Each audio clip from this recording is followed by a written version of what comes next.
Hello दोस्तों, SJ कहानी सागर में आपका स्वागत है। आज की हमारी कहानी है, जब बेटे बहू ने किया परेशान तो माँ ने सिखाया सबक। मम्मी, ये आज आप घर पर किसको लेकर आई थीं? बेटे राघव ने त्योरियां चढ़ा करके पूछा। क्यों, तुमको कोई दिक्कत? और फिर किसने कहा तुमसे? मनोरमा ने भी वैसी ही त्योरियां चढ़ाकर जवाब दिया।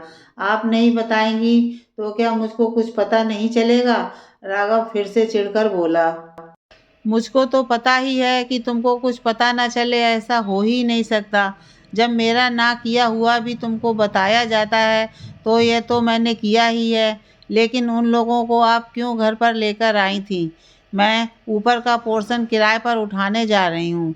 और क्यों उठाने जा रही हूँ वो शायद तुमको बताने की ज़रूरत नहीं, क्योंकि तुम खुद समझदार हो। मनोरमा निर्विकार भाव से बोली। लेकिन आप ऊपर का पोर्शन किराए पर नहीं उठा सकती। तभी बहू दीपा पास आते हुए तमक कर बोली। उस पोर्शन में हम लोग और हमारे बच्चे रहते हैं।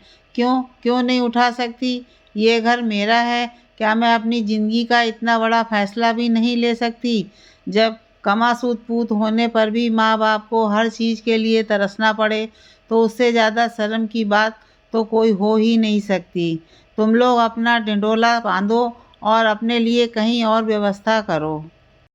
व्यक्ति बेटे के होते ही फूला नहीं समाता कि उसका बुढ़ापा सुधर गया, लेकिन यह नहीं जानता कि बुढ़ापा सुधरने के और बिगड़ जाएगा। ये घर मेरे नाम है और मेरा जो जी चाहेगा इसके बारे में मैं खुद फैसला करूँगी। देखे तो भला कौन मुझको रोकता है इस फैसले से। मनोरमा दृढ़ संकल्पित होकर बोली। बुढ़ापा खुद में ही एक बीमारी होता है। अब समय के साथ भावेश और मनोरमा बुजुर्ग हो चले थे। रोज ही कोई ना कोई बीमारी लगी रहती थी। बहू तो 2 रोटी भी बनाकर सिर्फ इसलिए नहीं देती कि एक दिन भावेश ने सिर्फ इतना कह दिया कि ये ठंडी रोटी दांतों से नहीं कटती। इतना सुनकर ही दीपा तमक कर बोली, अब तो पापा की रोटी आप खुद ही सेक लिया करो। मैं कोई नौकरानी नहीं हूँ कि दिन भर रसोई में उनके लिए गर्म रोटियाँ सेकने के लिए खड़ी रहूँ। और अगर बेटे से किसी दवा दारू के खर्चे के लिए कह दो तो बेटे से पहले बहू 10 बातें सुनाती। जब देखो तब कोई ना कोई बीमारी लगी रहती है। पैसे तो जैसे झाड़ पर उगते हैं, झाड़ हिलाओ और पैसे गिर गए। अब खाली खाने का ही खर्च थोड़े ही ना होता है, अपने भी 4 खर्च होते हैं। अब बुजुर्ग आदमी पैसा कहाँ से लाए? दुकान तो पहले ही बेटे ने भावेश को बातों में फंसाकर अपने हाथों में ले ली थी। भावेश और मनोरमा की आंखों में आंसू आ जाते कि इतनी विषम परिस्थितियों के बाद भी, एक छोटी सी दुकान होते हुए भी बेटे की परवरिश में किसी तरह से कमी नहीं आने दी। लेकिन आज हम लोग जैसे उनके ऊपर बोझ हो गए। अपना घर खुद का था तो बस मनोरमा ने ही इसका तोड़ निकाला, क्योंकि 4 लोगों के बीच उठती बैठती थी।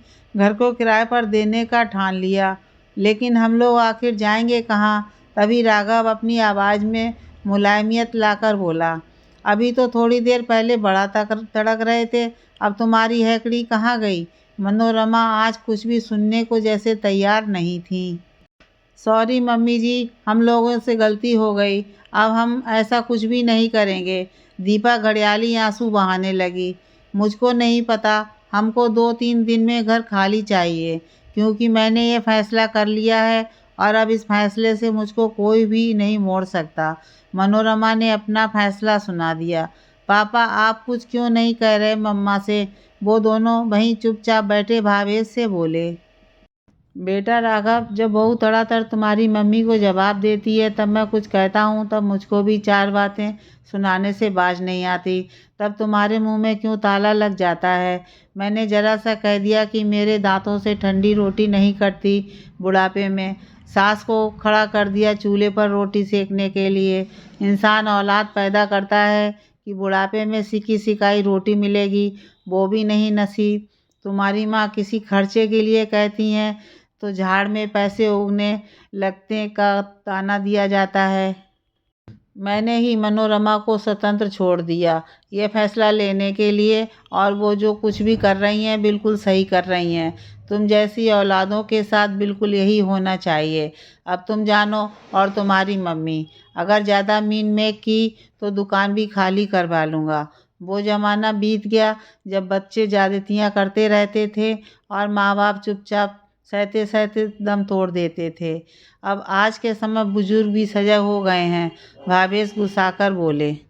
अब तो मरता क्या ना करता, उन दोनों को वो घर खाली करना पड़ गया और उन लोगों के जाते ही दूसरे ही दिन किराएदार आ गए और भावेश ने मनोरमा के फैसले का दिल से स्वागत किया, क्योंकि वो भी उन दोनों के व्यवहार से बहुत ज़्यादा आहत हो चुके थे।